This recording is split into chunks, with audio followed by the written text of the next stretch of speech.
بسم الله الرحمن الرحيم. اللهم صل وسلم وبارك على سيدنا محمد وعلى آله وصحبه وسلم. ازيكم يا حبايبنا في كل مكان؟ عاملين ايه يا رب؟ تكونوا دايما بألف خير. نصلي على رسول ونذكر الله، ألا بذكر الله تطمئن القلوب. اللهم استرنا فوق الأرض وتحت الأرض ويوم العرض عليك. كل سنة وانتم طيبين، العيد على الأبواب واللحمة والممبار والكرشة والكوارع، فكل سنة وانتم طيبين وألف هنا يا رب على قلوبكم، وربنا يعيده علينا وعليكم وعلى الأمة الإسلامية بالخير والصحة والعافية، اللهم آمين. ندخل في الفيديو بتاعنا. الفيديو بتاعنا حلو جدا وجميل جدا، وبجد فيه معلومات كمان هنستفاد منها. طبعا زي ما شفنا الفيديوهات اللي فاتت وشفنا ازاي بستقبل البط والكلام ده كله، ده بقى عندي يا جماعة والله العظيم أول مرة تحصل معايا، أول مرة تحصل معايا. احنا طول عمرنا، أولا هتكلم على نوع البط اللي معانا. البط اللي معانا سوداني. في ناس تقول سوداني خليط او بلدي خليط كده، فهو المنطقه اللي احنا عندنا او المنطقه اللي احنا موجودين فيها بنسميه سوداني. طبعا اول مره تحصل معايا ان انا ارد البطه الرقده وتطلع البط بالشكل ده. بسم الله ما شاء الله اللهم بارك. طول عمري البط السوداني كان يرقد عندي ويطلع وخلاص كده، ويقوم بيتقل ويبيض ويرجع يرقد تاني، ما فيش فيها مشكله. لكن ان هو يرقد بعد ما هو يعني يرقد تاني بعد ما هو يعني طلعت اهيا، وارجع اردها تاني على بيض وتطلع، لا ده اللي ما كانش عمري ما سمعته او عرفته الا لما جربته بنفسي. كانت تجربه اصلا، يعني كانت تجربه، وده ما كمان ما بيحصلش في كل انواع البط. يعني انا بتهيألي دي اول مره تحصل مع، يعني فعلا اول مره تحصل معايا. تمام. انا كان عندي اصلا بطه باضت وما رقدتش على البيض، ودي كانت مطلعه، فقلت انا هحط البطه. انا كان عندي تقريبا 12 بيضه، فحطيتهم تحت البطه ورديتها وقلت ايه اما اشوف هي هتنام عليهم وتكمل ولا ما تكملش بعد ما اخد ولادها. تمام. فزي ما احنا شايفين بسم الله ما شاء الله، انا خدت ولادها الاولانيين خالص وقمت رداها على ال 12 بيضه دول. بسم الله ما شاء الله، انا بقول لكم بكل مصداقيه والله ده حصل فعلا. تمام تمام الكلام. المهم بعد كده لما رقدتها على البيض لقيتها بسم الله ما شاء الله لقيتها رقدت وكانت على البيض وما قامتش ولا قلقت ان انا خدت ولادها ولا اي حاجه خالص.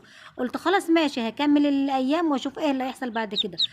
للمصداقيه ان التطلعه التانيه مش هتبقى زي الاولانيه. يعني الاولانيه بسم الله ما شاء الله كانت مطلعه البيض كله بتاعها على اكمل وجه، ما كانت سايبه ولا بيضه.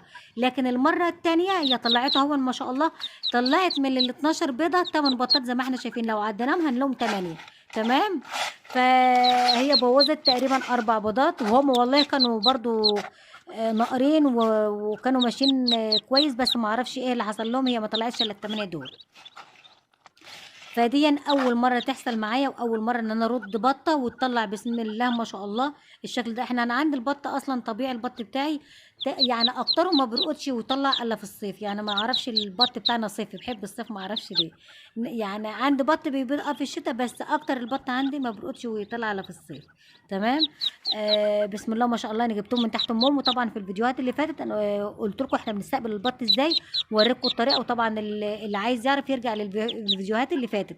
ما شاء الله اللهم بارك. يعني بسم الله ما شاء الله البط طلع ناشف وطلع فايق وطلع زي الفل. يعني زي ما قلت لكم اول مره تحصل بجد معايا، وقلت لازم انا اشارككم الموضوع ده ولازم انا اصور لكم. يعني بسم الله ما شاء الله اللهم بارك، طلعت البط هي ما شاء الله.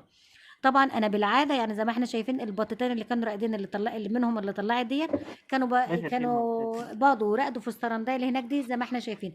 لكن انا عندي اصلا مكان برقد في البط مخصص للبط زي ما احنا شايفين بسم الله ما شاء الله اللهم بارك. البط بسم الله ما شاء الله راقد اهون. ده مكان انا عاملاه للبط الراقد عندي. ما شاء الله اللهم بارك. طبعا اللي يوصل الفيديو لغايه دلوقتي ما ينساش يحط اللايك ويشترك في القناه ويفعل الجرس عشان يوصلوا كل جديد احنا بننزله. وطبعا بتمنى كل الفيديوهات اللي احنا بنقدمها وكل المعلومات تكون مفيده للكل يا رب، اللهم امين.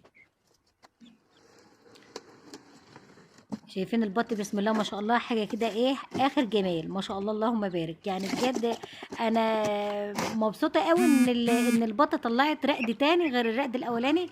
ما شاء الله زي ما قلت لكم هو ما بيبقاش مش بتبقى انتاج كامل. يعني الانتاج الاولاني بيبقى اكتر للمصداقيه يعني.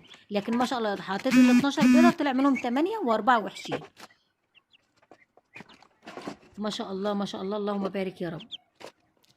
طبعا بتمنى الفيديو يعجبكم، واللي يعجبه الفيديو ما ينساش اللايك واشترك في القناه، وان شاء الله اشوفك على الف خير فيديوهات جديده مع ام احمد، وكل سنه وانتم طيبين وعيد سعيد.